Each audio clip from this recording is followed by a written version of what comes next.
গুরু কথাটাকে যদি দুটো ভাগে ভাগ করে দেওয়া যায় তাহলে একটা আসছে গু আর একটা আসছে রু।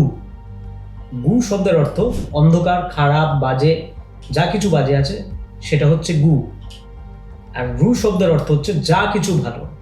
অর্থাৎ যে মানুষ বা যে ব্যক্তি বা যে জীব তোমাকে অন্ধকার থেকে আলোর পথে টেনে নিয়ে আসছে, খারাপ থেকে ভালোর দিকে টেনে নিয়ে আসছে, সেই হচ্ছে তোমার গুরু। তবে হ্যাঁ, এটা মনে রেখো, প্রত্যেকটা মানুষের জন্য কিন্তু গুরু হচ্ছে তার মা আর তার বাবা।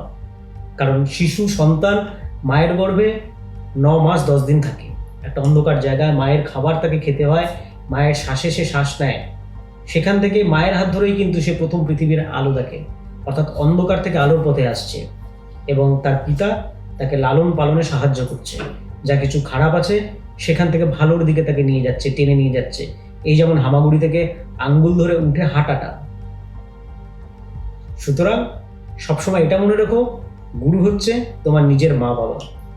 সর্বদা নিজের মা বাবার পুজো করো, নিজের মা বাবাকে প্রণাম করো, ব্যাস আর কিচ্ছু করতে হবে না, তাতেই হবে।